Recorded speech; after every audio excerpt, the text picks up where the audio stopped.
Edward Arden's severed head was impaled upon London Bridge, while his body was brutally quartered, a horrific end intended for the vilest of traitors in 1583. Yet the tragedy that led this nobleman to the scaffold was not a conspiracy against the crown, but a fatal error of arrogance, daring to insult Robert Dudley, the cherished lover of Queen Elizabeth I. Blinded by ancient pride, Arden committed the ultimate taboo by branding Dudley a low-born adulterer, failing to realize that an attack on the favorite was a direct strike against the Queen herself.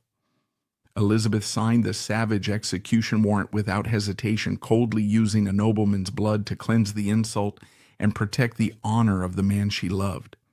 The old feudal order, the England of knights, local lords, and ancient Catholicism, was being ruthlessly dismantled.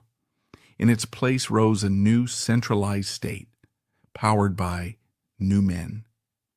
These were the ambitious, the ruthless, and the newly rich who owed their status not to centuries of history, but to a piece of paper signed by the monarch.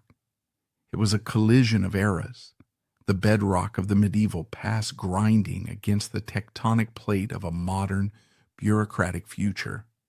And standing directly on the fault line, immovable and proud, was Edward Arden. Edward Arden was not merely a gentleman, he was a living monument. He resided at Park Hall in Warwickshire, a manor house that reflected its master, heavy, fortified, and resistant to change. The hall was a place of oak and stone, smelling of wood smoke and beeswax, a bastion of the old ways. But Arden's true fortress was his genealogy. In a court filled with social climbers and merchant princes pretending to be aristocrats, the name Arden commanded a reverence that money could not buy. The Ardens were one of the very few families in all of England who could trace their lineage in an unbroken male line back to the days of the Anglo-Saxons. His ancestor, Turkil de Arden, had been a great lord in Warwickshire when William the Conqueror landed in 1066. While other Saxon families were wiped out or absorbed, the Ardens survived. They held their ground. They kept their name. For 500 years, they had been the unofficial kings of the Warwickshire woodlands. To Edward, the soil of the county wasn't just property. It was his flesh and blood. He looked at the world with the specific, arrogant confidence of a man who knows his family has survived civil wars, plagues, and usurpations. He did not feel the need to bow and scrape. He did not feel the need to curry favor. He was an Arden. That used to be enough, but in Elizabeth's England, being an Arden was also a liability. Edward was a recusant, a steadfast Catholic, who refused to bend the knee to the new Protestant Church of England. In the privacy of Park Hall, the Latin Mass was still whispered. A priest, Hugh Hall, lived with the family, disguised variously as a gardener or a steward. This was a capital crime, treason by the letter of the law. Yet in the Midlands, where the Reformation had been slow to take root, Arden's faith was an open secret, tolerated by neighbors who respected his bloodline more than the Queen's statutes. He might have lived out his days in this dangerous but stable equilibrium had he not made an enemy of the most powerful man in the kingdom. Just a few miles away from the ancient stones of Park Hall rose the red sandstone towers of Kenilworth Castle. This was the seat of Robert Dudley, the Earl of Leicester. If Arden represented the stubborn past, Dudley was the terrifying, glittering future. Robert Dudley was the superstar of the age, tall, athletic, incredibly handsome, and flamboyantly dressed. He was the Queen's sweet Robin. He was the master of the horse, a privy councillor, and the recipient of vast monopolies in lands.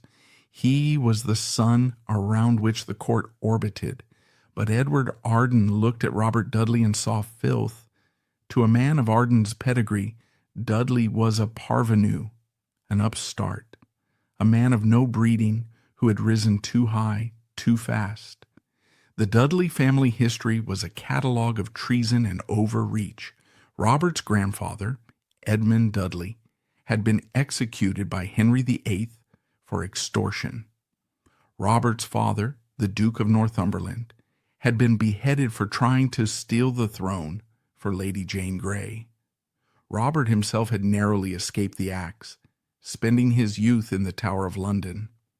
Arden viewed Dudley not as a peer, but as the son and grandson of traitors, a man whose coat of arms was painted over the stain of blood. Arden looked at the massive expansion of Kenilworth, the new towers, the vast man-made lake, the deer parks, and he didn't see grandeur. He saw theft. He saw a man compensating for his lack of history with an excess of gold. It was a clash of values that was destined to turn violent. The man who was the land versus the man who owned the land.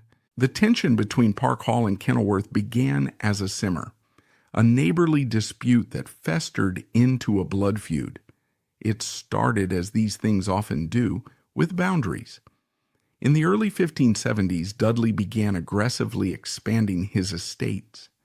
He wanted more timber for his buildings, more land for his hunting parks. He began to encroach on the common lands and the rights of the local gentry. Most men in Warwickshire, terrified of the Queen's favorite, bowed their heads and accepted the encroachment. They sold their rights for a pittance or simply moved aside. Edward Arden did not. Arden launched a legal war. He sued the Earl of Leicester. It was a breathtaking act of defiance. Imagine a small-town mayor suing the Prime Minister in a court system the Prime Minister controls.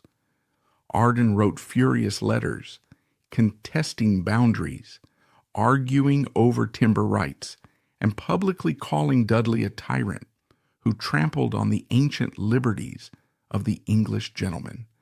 He referred to Dudley's actions as oppression. He refused to be bought out. He refused to be intimidated. For Dudley, this was more than an annoyance. It was a humiliation. Dudley was a man of immense vanity, deeply insecure about his family's traitorous reputation. He craved the validation of the old nobility. He wanted to be accepted as the great lord of the Midlands. And here was Edward Arden, a man with less money but better blood, treating him like a common thief. Arden was a living reminder of everything Dudley lacked: authenticity. The simmering pot boiled over in the summer of 1575. This was the year Robert Dudley played his greatest hand. He hosted Queen Elizabeth at Kenilworth for a 19-day festival that would go down in history as the most lavish party of the century. It was a final, desperate attempt to woo the Queen into marriage. Dudley pulled out all the stops. He built a floating island on his artificial lake. He commissioned fireworks that sounded like thunder. He hired actors, poets, and musicians. The cost was astronomical, enough to bankrupt a small nation. To ensure the spectacle was perfect, Dudley issued a summons to the local gentry of Warwickshire. He invited them to attend the Queen, to form a guard of honor, and to participate in the pageantry. But there was a condition. The local gentlemen were expected to wear Dudley's livery. In the feudal world, livery was a uniform, a coat or a badge bearing the lord's crest. In this case, it was the bare and ragged staff, the ancient symbol of the Earls of Warwick that Dudley had appropriated. To wear a man's livery was a legal and symbolic act of submission. It meant you were part of his affinity, his household. It meant you were his man. For a minor squire, wearing the Earl's badge was a career-making opportunity. It was a sign of favor. But for Edward Arden, the High Sheriff of Warwickshire, the request was a mortal insult. It was a demand that he, a descendant of Saxon lords, put on a slave collar and march in the parade of a traitor's son. Arden's reaction was explosive. He did not politely decline the invitation claiming illness. He did not send a proxy. He publicly, loudly, and viciously refused. Witnesses recount that Arden declared he would not wear the Earl's livery as long as he lived. He stated that he was a gentleman of Warwickshire, holding his lands directly from the crown and his ancestors, not a lackey to be dressed up for a carnival. He stripped the bare and ragged staff of its power, dismissing it as the badge of a pretender. If Arden had stopped at refusing the badge, he might have survived.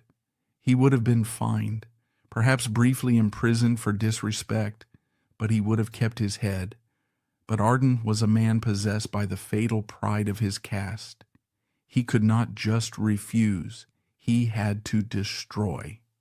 In the heat of the dispute, likely in a public setting where his words would be carried back to Kenilworth by a dozen spies, Edward Arden uttered the words that would eventually kill him. He attacked Robert Dudley's moral character with a ferocity that shocked the county. He called the Earl of Leicester an upstart. He called him an oppressor. And then he dropped the two words that were tantamount to suicide. He called Robert Dudley a whoremaster, and he called him an adulterer. These were not casual slurs. In the context of 1575, they were political dynamite. By calling Dudley an adulterer, Arden was implicating the Queen herself. Elizabeth was the Virgin Queen. Her political power relied on her image of chaste untouchability. If Dudley was an adulterer, who was the other woman? The gossip in Europe was that Dudley and the Queen were lovers. By using that word, Arden was giving voice to the darkest, most treasonous rumor in the kingdom, that the Queen was a whore. The term whoremaster dragged up even darker history. It reminded the world of the mysterious death of Dudley's first wife, Amy Robsart, who had been found with a broken neck at the bottom of a staircase in 1560. It reminded the world of Dudley's secret affairs and his illegitimate children. It painted the Queen's favorite, not as a statesman, but as a predator, a man of unbridled lust and violence. Robert Dudley heard these words. He sat in his castle surrounded by the artificial glory of his festival and seethed.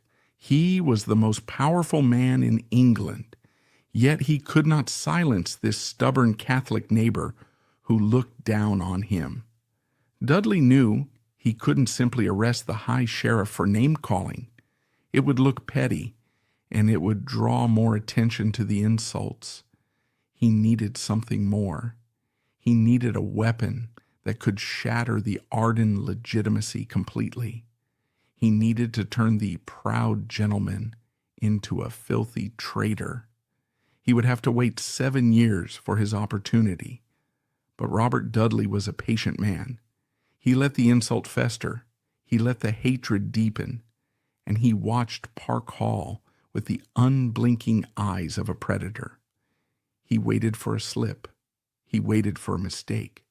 With the weapon of a madman now firmly in his grasp, Robert Dudley did not strike immediately. He let the poison of suspicion seep into the ground first. The incident at Kenilworth had been a public humiliation, but what followed was a masterclass in private machination. As the summer turned to autumn, the stage was being set not just for a trial, but for a purge. The collision between the Arden pride and the Dudley ambition was about to move from the petty squabbles of property lines to the lethal arena of high treason.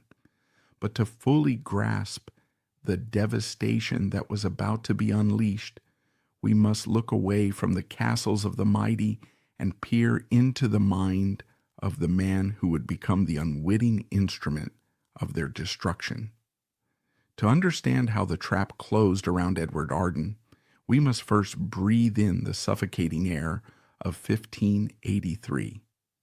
It was a year where the very atmosphere of England seemed charged with static electricity, waiting for a spark. The kingdom was on edge. The Throckmorton plot, a conspiracy involving foreign invasion and the liberation of Mary, Queen of Scots, was unraveling in the shadows. Sir Francis Walsingham, the Queen's spymaster, was intercepting letters, cracking codes, and turning servants against their masters. Paranoia was the currency of the realm. In Warwickshire, the Catholic gentry lived in a state of suspended animation. They attended their secret masses with the curtains drawn. They spoke in code. They knew that the old faith was dying, strangled by fines and the relentless pressure of the Anglican Church. But in the house of Edward Arden, defiance still burned. Arden, secure in his ancient lineage, believed himself immune to the paranoia of the capital. He believed that the law required proof of a crime, not just proof of a belief. He was tragically mistaken. The state did not need a crime, it needed a scapegoat. And in October of that fevered year, the scapegoat appeared, walking down a muddy road, mumbling to himself. John Somerville was a young man of 23.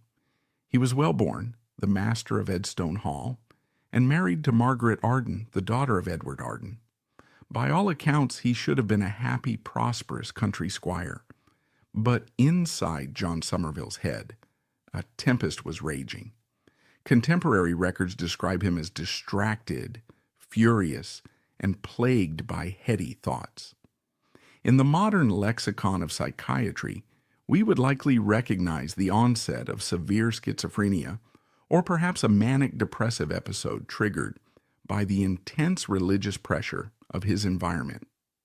He was a devout Catholic living in a world that called his God a lie. He was surrounded by whispers of martyrdom and apocalypse. His mind, fragile and porous, absorbed the political tension of the era and twisted it into a divine command. By the autumn of 1583, Somerville was no longer living in reality. He spent his days pacing the halls of Edstone, muttering about serpents and vipers. He stopped sleeping. He became convinced of a terrifying singular truth. Queen Elizabeth was not merely a heretic monarch. She was the Antichrist. She was the beast of Revelation. And he, John Somerville, had been chosen by God to strike her down. The break came on October 25th. It was a gray, damp morning. Somerville woke with a clarity that only madness can provide. He did not pack a bag. He did not saddle a horse. He did not gather provisions or coin for the journey. He simply dressed, took a rusted sword from the wall, and walked out the front door. His destination was London, over 100 miles away. Consider the absurdity of this. A true assassin, a Jesuit agent, or a political conspirator would have moved in silence. They would have ridden fast horses, changed disguises, and used safe houses. Somerville did none of this. He walked. He was a lone figure trudging through the Warwickshire mud, his eyes fixed on a horizon only he could see. As he walked, the pressure in his mind spilled out of his mouth. He began to shout at the empty fields. He wasn't whispering treason. He was broadcasting it. The journey was a slow-motion disaster. Somerville stopped at inns along the road, not to rest, but to preach. At a tavern in Oxfordshire, he terrified the patrons. He didn't speak of politics, he spoke of blood. He pulled out his rusty sword and swung it at invisible enemies. He declared to a room full of strangers that he was going to the court to shoot the Queen. He used the specific word dag, a heavy, short-barreled pistol that was the weapon of choice for assassins. "I will go up to the court and shoot the Queen through with a dag," he screamed, his voice cracking with hysteria. "I hope to see her head set upon a pole, for she is a serpent and a viper." This was not a plot. This was a breakdown. The people who saw him didn't see a threat to the state. They saw a sick boy who needed to be chained up for his own safety. But in the climate of 1583, Even the ravings of a lunatic were dangerous. The end of his journey came at a small inn near Einho. Somerville, exhausted and feverish, attacked a group of Protestant bystanders. The local constable was summoned. It didn't take an army to subdue him, just a few strong hands to wrestle the sword away. They bound him and threw him in the local jail. At this point, the story should have ended. Somerville would be tried for disturbing the peace, perhaps locked away in a madhouse or executed locally for his seditious words. It was a tragedy, but a minor one. But then the report was sent to London. The report landed on the desk of the Privy Council. It was read by men like Walsingham and, crucially, the Earl of Leicester, Robert Dudley. Dudley scanned the details. A man shouting about killing the Queen, a Catholic, a madman. Then his eyes fell on the name, John Somerville of Edstone. And then the connection, son-in-law of Edward Arden. One can imagine the silence in the room as the pieces clicked into place. Dudley had been waiting 7 years to destroy Edward Arden. He had swallowed the insults about being a whoremaster and an adulterer. He had endured the lawsuits and the public defiance. Now fate had handed him the perfect weapon. The narrative was constructed instantly. The state's logic was cold and absolute. A young man does not simply wake up one day and decide to kill the Queen. He must be influenced. He must be groomed. Who groomed him? Who was the patriarch of his family? Who was the staunch Catholic who hated the Queen's favorite? Edward Arden. The order was given. This was no longer a matter of a lone lunatic. This was a popish plot. The machinery of the Tudor state, efficient and brutal, turned its gaze toward Park Hall. It was early November when the soldiers arrived at Park Hall. They did not knock. They came with warrants for high treason. Edward Arden was likely at dinner or in his study when the doors were breached. The sanctuary he had built, the house that had stood since the Middle Ages, was suddenly filled with the boots of the Queen's Guard. They tore through the rooms, ripping tapestries from the walls, smashing chests open, searching for the non-existent invasion plans or letters to the Pope. They found nothing of the sort. They found only rosary beads, a few Catholic prayer books, and the vestments of a priest. They arrested everyone. They took Edward Arden, the proud lord who had refused to bow. They took his wife, Mary, a woman of noble birth. They took his daughter.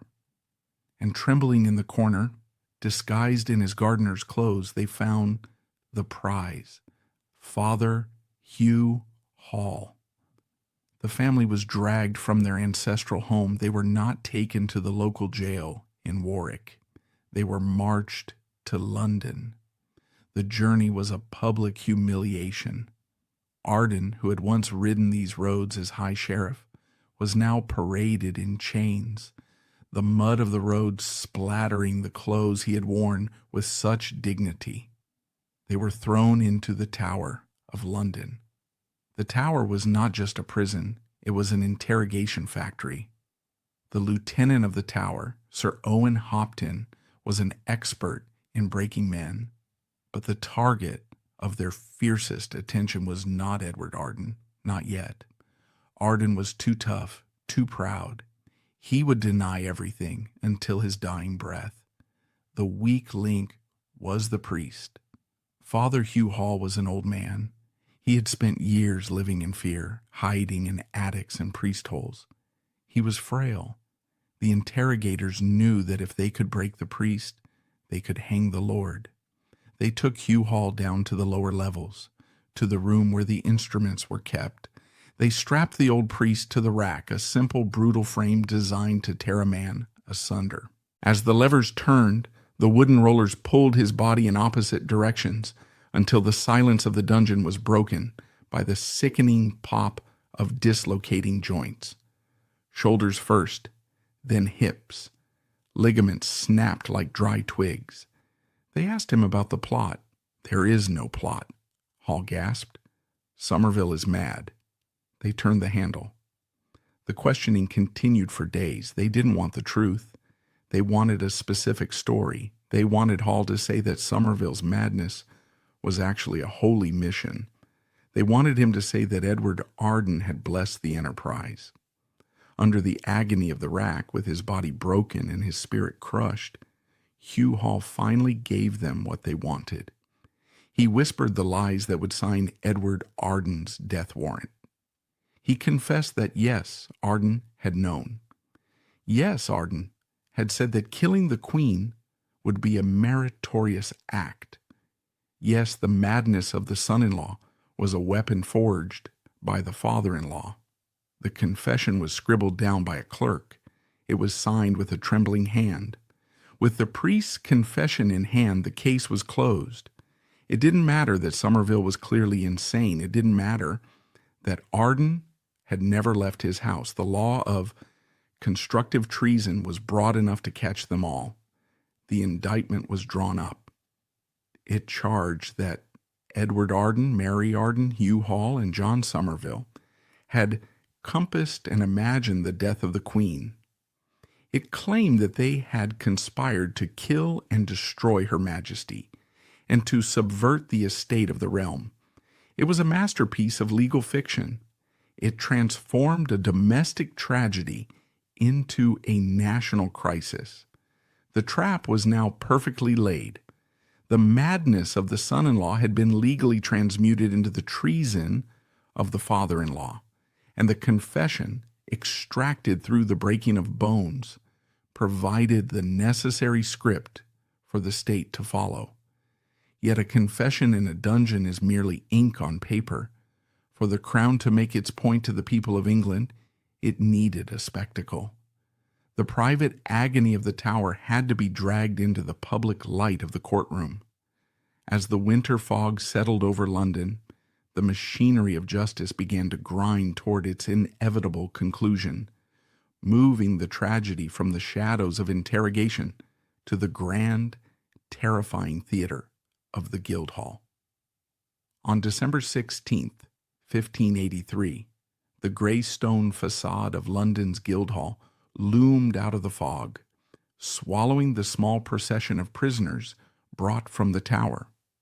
The Guildhall was the civic heart of the city, a place of banquets and commerce, but today it was a theater for the crown's vengeance. Inside, the great hall was packed.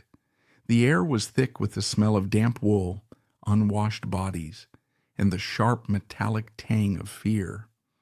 The gallery was filled with spectators, merchants, apprentices, and minor courtiers, all eager to see the Warwickshire traitors.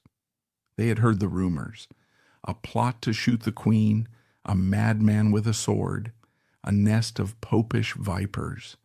They wanted blood. At the bar stood the accused, Edward Arden, gaunt and pale from weeks in the Tower's damp cells, his wife Mary, clutching a rosary, the broken priest Hugh Hall, who had to be supported because his limbs no longer worked properly, and John Somerville, whose eyes darted around the room, seeing demons in the rafters. The judges sat on a raised dais, robed in scarlet and ermine. Among them were men who knew exactly what was expected of them. They were not there to weigh evidence. They were there to deliver a verdict that had already been decided in the private chambers of Robert Dudley. The clerk of the crown stood to read the indictment.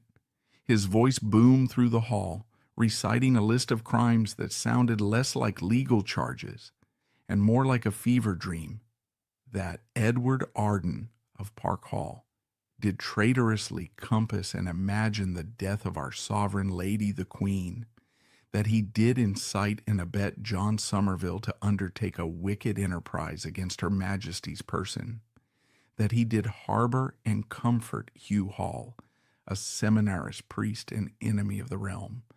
The core of the prosecution's case was a legal concept known as constructive treason. In the 16th century, you did not need to commit a violent act to be a traitor. You did not even need to plan a specific violent act. If your words, your beliefs, or your general attitude could be construed as imagining the Queen's death, you were guilty. The Crown Prosecutor painted a vivid, terrifying picture. He described Park Hall not as a family home, but as a den of sedition. He argued that Somerville's madness was not an illness, but a weapon. He claimed that Arden had filled the young man's head with poison, winding him up like a clockwork soldier and pointing him toward London. "Look at this man," the prosecutor thundered, pointing a bony finger at Somerville. "He is but the arrow. Edward Arden is the bow." Edward Arden stood alone. He had no defense counsel. In treason trials of the era, the accused were not permitted lawyers. They had to defend themselves against the best legal minds in the kingdom. But Arden was articulate, educated, and fueled by a burning righteous anger. He did not cower. When it was his turn to speak, he straightened his back, looking every inch the Saxon lord. "My lords," he began, his voice raspy but steady, "I stand here accused of madness, not treason. Look at my son-in-law. Look at him." He gestured to Somerville, who was muttering to himself, oblivious to the gravity of the moment. "Does this look like the instrument of a conspiracy?" Arden asked. "If I were truly a traitor, if I truly wished to harm Her Majesty, would I send a boy who cannot find his own way to the privy? Would I send a man who screams his intentions to every innkeeper on the road? This is not a plot. This is a tragedy." Arden dismantled the logic of the state. He admitted he was a Catholic. "If prayer is treason, then I am a traitor," he said. He admitted he hated Robert Dudley. "I have called the Earl of Leicester a whoremaster, and for that I may be sued for slander. But I have never raised my hand against the Queen." He turned to the jury, 12 men who were shifting uncomfortably in their seats. "Do not mistake a feud between neighbors for a war against the crown. I am here because I refuse to wear a badge. I am here because I would not let a tyrant steal my land." For a moment the hall was silent. Arden's words rang with the clarity of truth. The narrative of the popish plot seemed to crumble in the face of this dignified, angry old man. But the prosecution had a trump card. They brought out the confession of Hugh Hall. They did not bring the priest to the stand to be cross-examined for fear he might retract his words or reveal the torture he had endured. Instead, they simply read his signed deposition. "I, Hugh Hall, do confess that Edward Arden did frequently wish for the Queen's death, that he did bless John Somerville's enterprise, that he promised him salvation for the act." As the words were read, Arden stared at the priest. Hall kept his head bowed, weeping silently. He could not look his master in the eye. Arden did not shout at him. He knew what the rack did to men. He knew that this confession was not written in ink, but in pain. "This is the speech of the torture chamber," Arden cried out. "This is not evidence. This is agony transcribed." But it was enough. The law required 2 witnesses for treason, but in practice a written confession and a circumstantial web were sufficient. The judges instructed the jury. They reminded them of the danger to the Queen. They reminded them of the recent plots. They reminded them subtly of the power of the Earl of Leicester. The jury did not deliberate for long. To acquit Edward Arden would be to accuse Robert Dudley of a frame-up. No man in that jury box was willing to risk his own neck for a stubborn Catholic squire. The foreman stood. He avoided Arden's gaze. Guilty. The word hung in the cold air like a guillotine blade. Guilty for Edward Arden. Guilty for Mary Arden. Guilty for Hugh Hall. Guilty for John Somerville. The sentence was pronounced immediately. It was the statutory penalty for high treason. "You shall be taken from this place to the prison from whence you came, and from there to the place of execution. You shall be hanged by the neck, cut down while you are yet alive. your privy parts cut off and burned before your face, your bowels taken out and burned, your head severed from your body, and your body divided into 4 quarters to be disposed of at her Majesty's pleasure. And may God have mercy on your souls." Mary Arden screamed. Edward Arden stood like a stone statue, his face a mask of contempt. He had expected this. He had known from the moment he refused the livery at Kenilworth that this day would come. The prisoners were taken to Newgate Prison to await their fate. The execution was set for December 20th.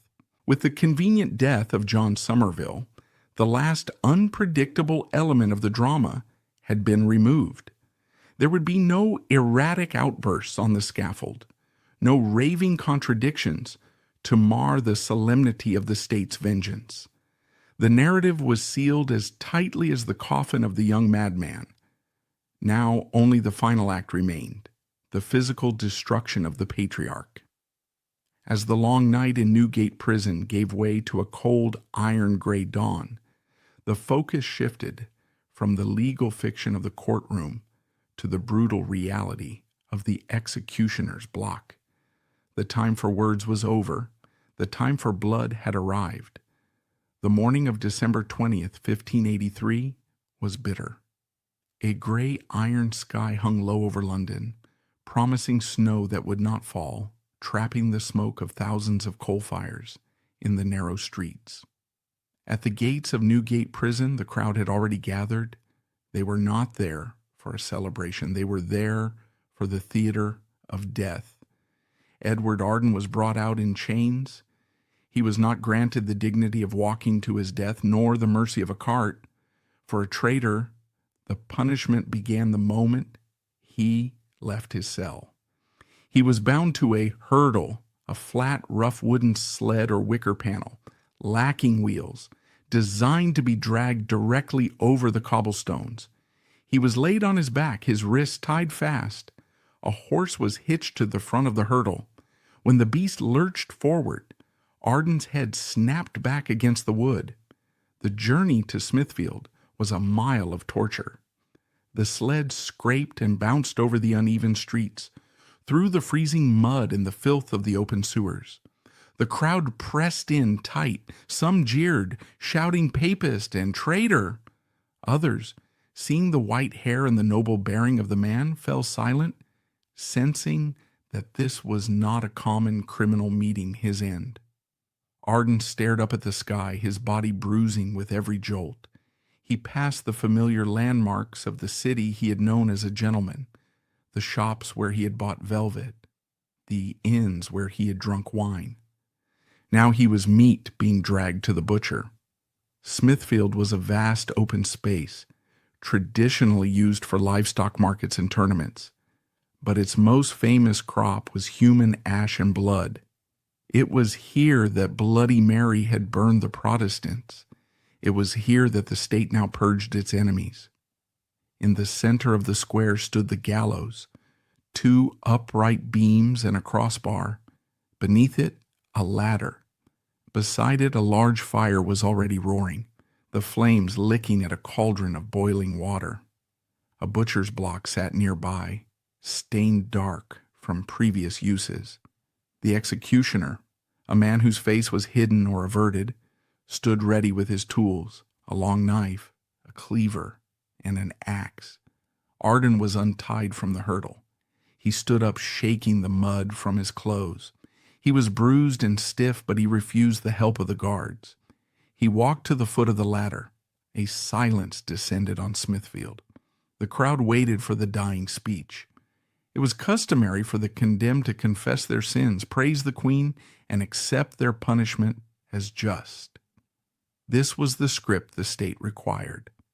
Edward Arden tore the script apart. He climbed the ladder, his steps heavy but sure. He turned to face the sea of faces. He did not ask for forgiveness. He did not admit to a plot. "I call God to witness," his voice rang out, thin but clear in the cold air, "that I have never imagined the death of Her Majesty, nor any treason against her realm." He paused, his eyes scanning the crowd, perhaps looking for the agents of his enemy. "I die not for treason," he declared, "but for the envy of my enemy. I've offended no one but the Earl of Leicester. It is his hand that tightens this rope, not the law." It was a final act of defiance. Even with the noose around his neck, he was naming his killer. He was framing his execution not as justice, but as murder. The executioner did not let him finish. He kicked the ladder away. The drop was short. The rope snapped tight. Arden's body jerked violently, twisting in the air. But the order for a traitor's death was specific: to be hanged, drawn, and quartered. The hanging was not meant to kill, it was meant to torture. The knot was placed to strangle, not to break the neck. Arden kicked and thrashed, his face turning purple, his eyes bulging as he fought for air. The crowd watched the grim dance. He hung there for perhaps a minute, long enough to feel the terror of death, but not long enough to find the release of it. Then, at a signal from the sheriff, the executioner stepped forward and cut the rope. Arden fell to the ground with a heavy thud. He was gasping, choking, his chest heaving as he sucked in the freezing air. He was alive, fully conscious. This was the drawing. The executioner and his assistants pounced on him. They stripped him naked on the bloody straw. The fire roared nearby, the heat blistering his skin even as the cold wind bit at his back. The brutality that followed was ritualistic. It was designed to dismantle the man, physically, symbolically, and spiritually. First, the castration. The executioner took the knife and removed Arden's genitals. This was the symbolic end of his lineage, the destruction of his manhood, the final insult to the patriarch who had been so proud of his old blood. The severed parts were thrown into the fire before his still open eyes. Then, the evisceration. Because he had been cut down so quickly, Arden was awake for this. He felt the cold steel of the knife as it sliced into his lower belly. He felt the tearing of the skin as the blade was drawn up toward his ribs. The executioner reached into the cavity of his body. The historical accounts are gruesome but consistent. The victim often watched their own bowels being pulled out. The executioner severed the organs and threw them into the flames. The smell of burning flesh, his own flesh, filled Arden's nostrils. It is said that in these final moments, some men screamed, some prayed, and some simply went into shock. We do not know Arden's final sound. We only know that his heart was still beating. Finally, the executioner reached up through the open torso. He found the diaphragm, cut through it, and grasped the heart. With a violent wrench, he tore it from the chest. Edward Arden died. The executioner held the dripping heart aloft, showing it to the crowd. "Behold the heart of a traitor," he shouted, "so perish all the Queen's enemies." The crowd, usually raucous, was reportedly subdued. They knew they had not just watched a criminal die. They had watched a man of ancient honor being butchered by a political machine. The death was only the beginning of the display. Arden's body was hacked into 4 quarters.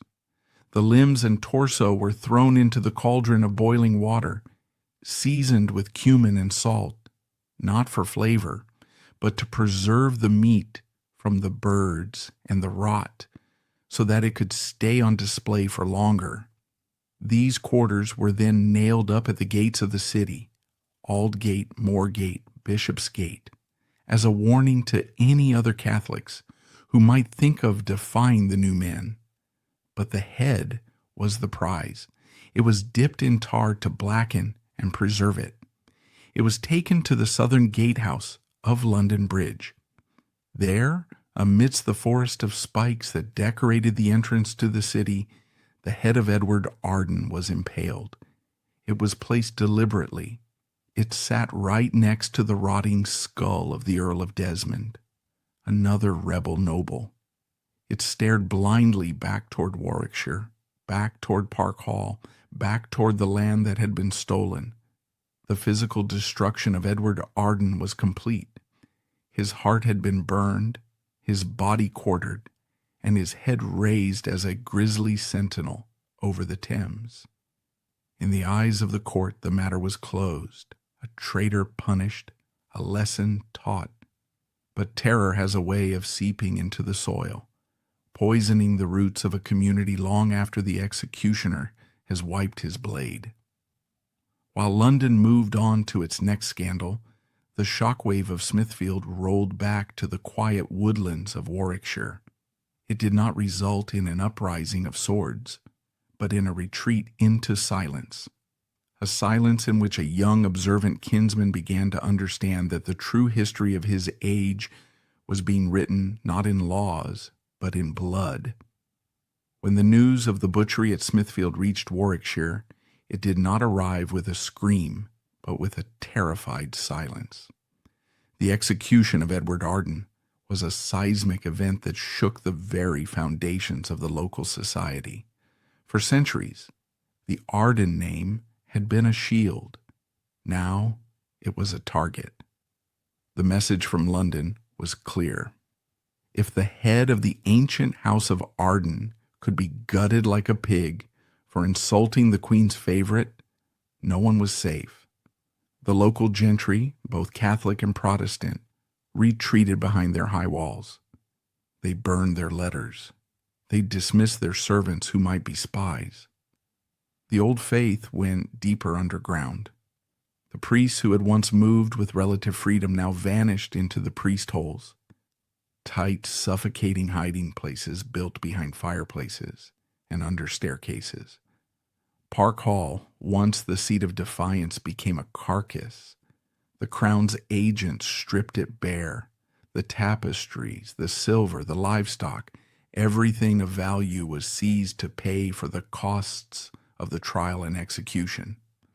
The stone walls that Edward Arden had thought impregnable were now just a shell, echoing with the ghosts of a destroyed family.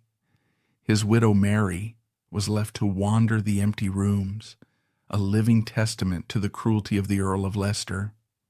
While Robert Dudley sat in London, enjoying the fruits of his vengeance, the dirty work in Warwickshire was left to his local enforcer, Sir Thomas Lucy. Lucy is a crucial figure in this tragedy. He was a magistrate, a staunch Protestant, and a man desperate to curry favor with the regime. He resided at Charlecote Park, a grand estate just a few miles from Stratford-upon-Avon. It was Lucy who had arrested Somerville. It was Lucy who had raided Park Hall. It was Lucy who had personally escorted the prisoners to the Tower. To the locals, Lucy was a collaborator. He was the man who had sold out his neighbors to the new men at court. He represented the new sharp-edged authority that had replaced the old feudal bonds of loyalty. He was pompous, legalistic, and utterly ruthless in his pursuit of papists. And watching all of this, the raids, the arrests, the arrogance of Sir Thomas Lucy, was a young man of 19 living in the market town of Stratford, a young man whose mother was an Arden. William Shakespeare was born in 1564. His mother, Mary Arden, was a daughter of Robert Arden of Wilmcote, a cadet branch of the same family that Edward headed. To the young William, Edward Arden was not just a distant relative, he was the head of the house, the symbol of his mother's noble blood. In 1583, Shakespeare was at a crossroads. He was married with a young child and twins on the way. He was watching his father, John Shakespeare, fall into financial ruin and social disgrace, likely due to his own Catholic sympathies and the crushing fines imposed by the state. Then came the catastrophe. Imagine the impact on a sensitive, brilliant 19-year-old mind. He saw his kinsman, a man of honor, destroyed by a rigged legal system. He saw the madness of Somerville weaponized by the state. He saw the hypocrisy of the court where a man like Dudley, an adulterer and a suspected murderer, could sentence a moral man like Arden to death. Most importantly, he saw the power of language. Arden died because of words. He died because he spoke the truth about a powerful man. Shakespeare learned a brutal lesson that winter. Power does not care about truth. It cares about the narrative. And the only way to fight power is to control the narrative. There is a famous legend in Shakespearean biography that the young poet was forced to flee Stratford after poaching deer from Sir Thomas Lucy's estate at Charlecote. For centuries, this was treated as a bit of youthful folklore, a prank gone wrong.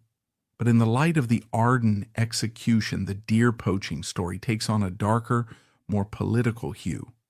Poaching was not just theft. It was an act of class warfare. It was a rejection of the landowner's rights. If Shakespeare did clash with Sir Thomas Lucy, it was likely not over a deer, but over the destruction of his family. Lucy was the man who had destroyed the Ardens. He was the face of the regime that was hunting Catholics. It is entirely plausible that Shakespeare's departure from Stratford in the late 1580s was not a leisurely career move, but a flight from the same forces that had killed Edward Arden. He vanished into the lost years, only to reemerge in London, the very city where his kinsman's head was still rotting on a spike. When Shakespeare began to write, he did not produce pamphlets or political tracts. He was too smart for that. That was how you got disemboweled at Smithfield. Instead, he built a theater of memory. He used the stage to put the regime on trial, safely cloaked in the guise of history and fiction. Scholars have long noted the bitterness toward the new men and the corrupt judicial system in Shakespeare's plays. Look at Justice Shallow in The Merry Wives of Windsor and Henry IV, Part 2.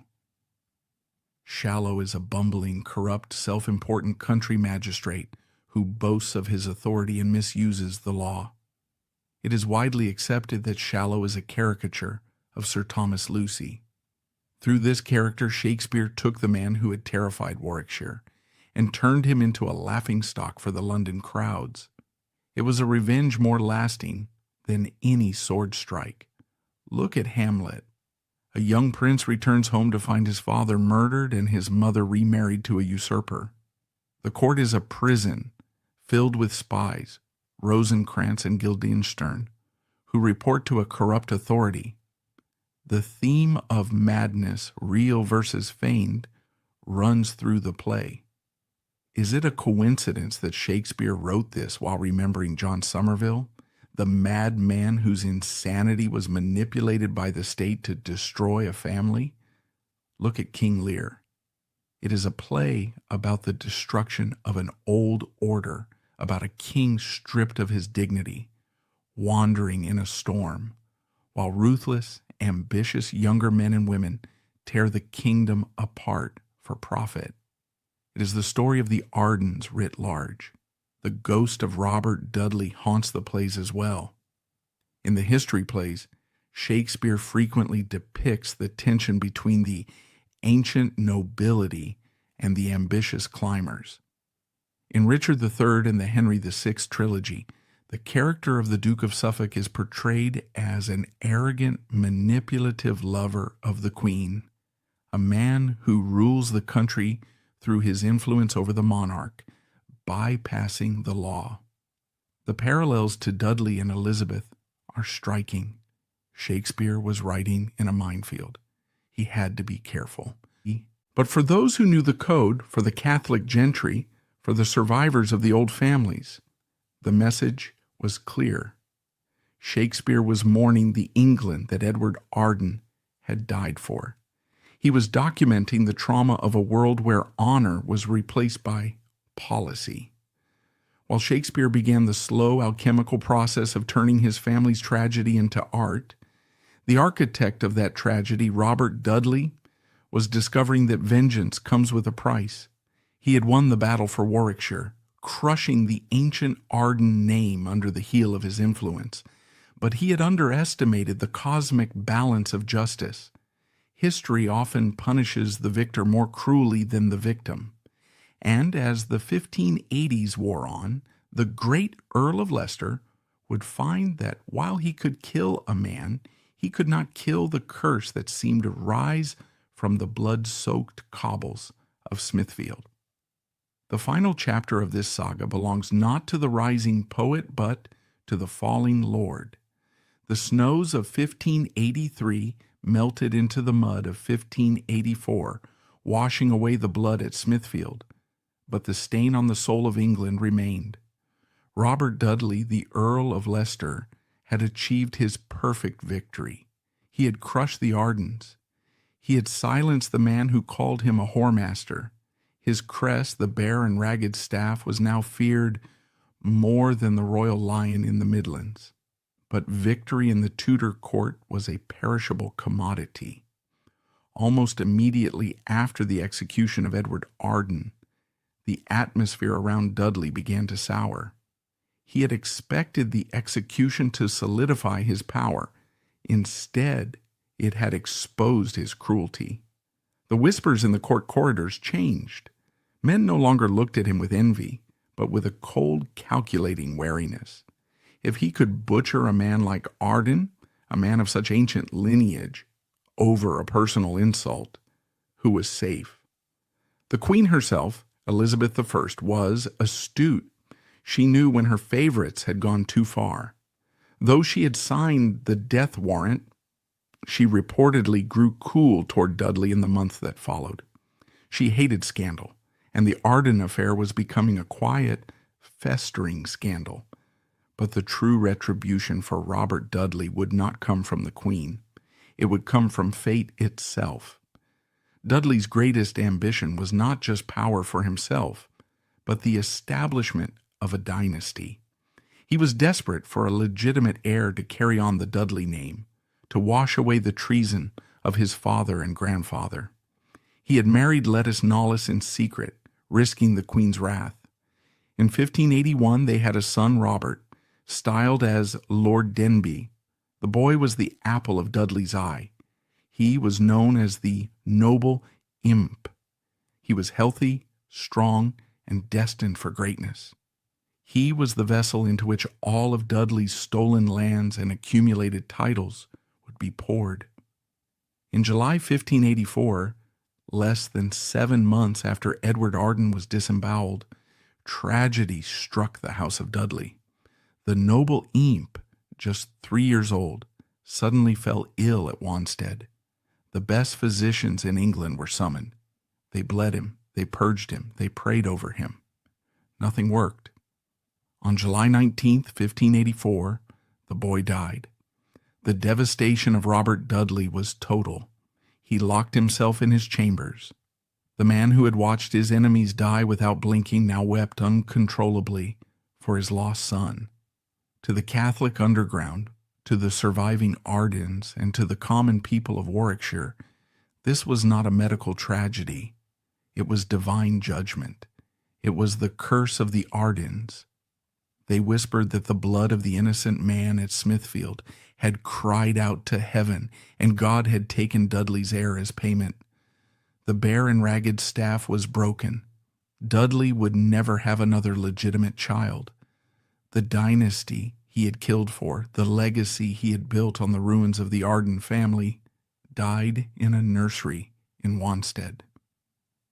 Dudley lived for another 4 years, but he was a hollow man. He threw himself into the war in the Netherlands, trying to regain his martial glory, but his campaign was a disaster of mismanagement and ego.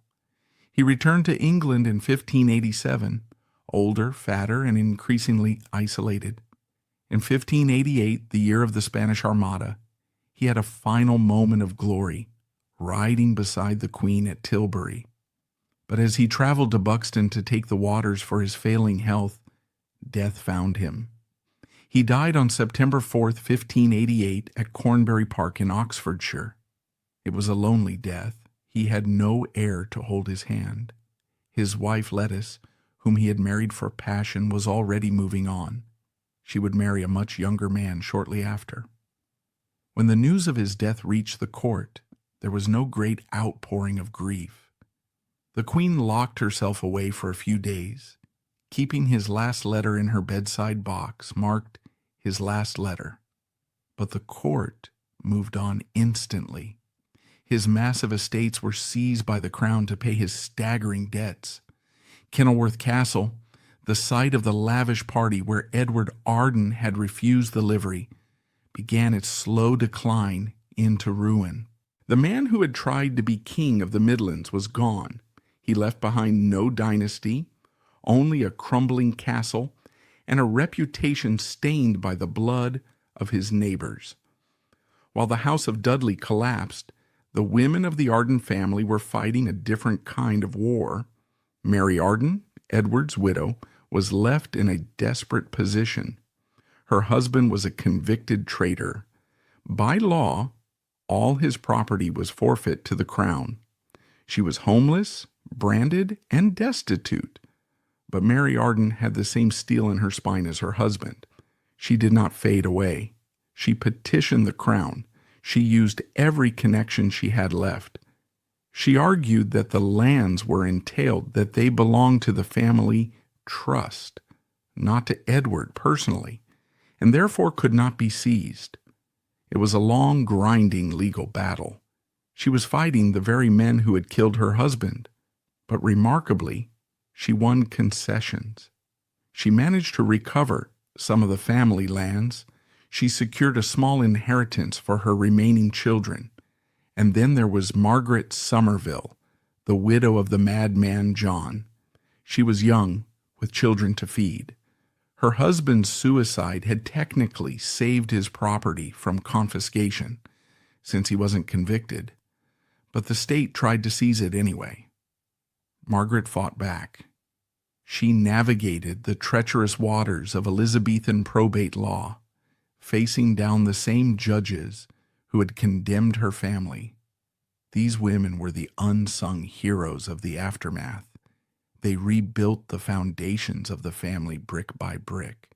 They ensured that while the head of the family was gone, the body would survive.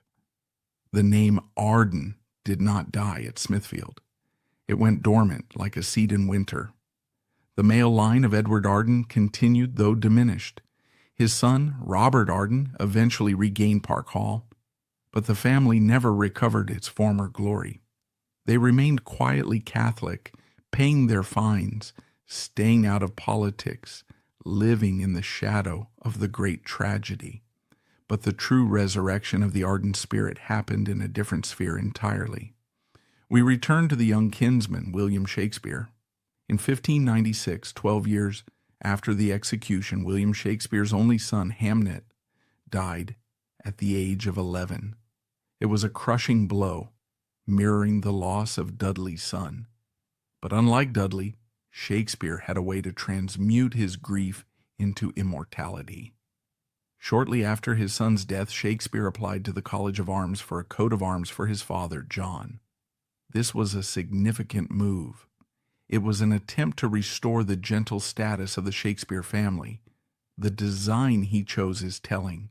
It featured a gold spear on a black bend, but it was the impaling, the combination with the mother's arms, that mattered. He requested to quarter his arms with the arms of the Ardens of Park Hall. The College of Arms dithered. The Ardens were traitors. Associating with them was still dangerous.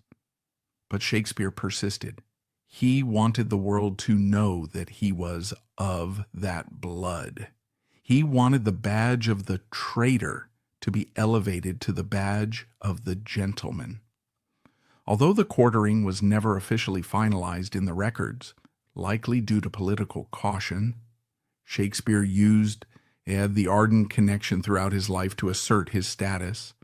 He was not just a player, he was a gentleman of Warwickshire. He was an Arden. As the 1590s turned into the 1600s, the plays of Shakespeare began to conquer London, and in those plays the ghosts of 1583 kept walking. In As You Like It, the setting is the forest of Arden. To a London audience, this was just a pastoral setting, a fairy tale wood.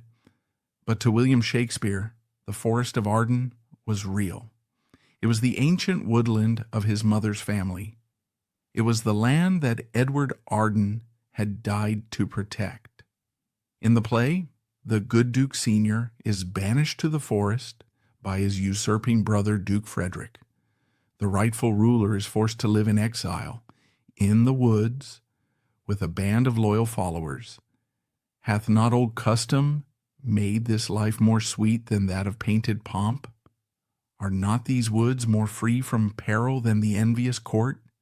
It is a direct echo of the Arden philosophy. The court is envious and dangerous. The woods, the ancient land, are the place of truth and old custom.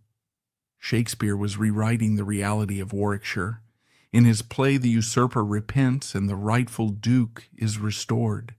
It was the happy ending that Edward Arden never got. The execution of Edward Arden was a pivot point. It marked the definitive end of the medieval order in England, the moment when the central state proved it could crush the local feudal lords. But it also proved the limits of that power. You can kill a man. You can spike his head on a bridge. You can steal his land, but you cannot kill the story. The story of the Warwickshire Terror traveled. It was whispered in the inns of London. It traveled to the recusant colleges in France and Rome. It became a martyrology. And through the alchemy of Shakespeare, the trauma of that winter was sublimated into the greatest art the world has ever seen. The anxiety, the paranoia, the madness, the injustice, it all found a home in Hamlet, in Lear, in Macbeth. Edward Arden died a traitor's death. But today, millions of people who have never heard of Robert Dudley or the Earl of Leicester know the name Arden. They know it as the forest of imagination. They know it as the maiden name of the bard's mother. The bare and ragged staff is a museum piece. The Arden name is living art. In the end, the head on the spike had the last laugh. Edward Arden's quarters were eventually taken down. His remains were gathered by the faithful and buried in secret, likely in the grounds of Park Hall or a nearby chapel. There is no grand monument to him, but in the shadowed corners of the Warwickshire churchyards, where the yew trees grow thick and ancient, the locals still whispered the story for generations. They told of the man who refused the badge. They told of the mad boy who walked to London. And they told of the priest who broke on the rack. It was a story of resistance. And as long as the plays of his kinsmen are performed, as long as audiences watch the innocent crushed by the machinery of power, the spirit of Edward Arden, the last true lord of the forest, will never truly die.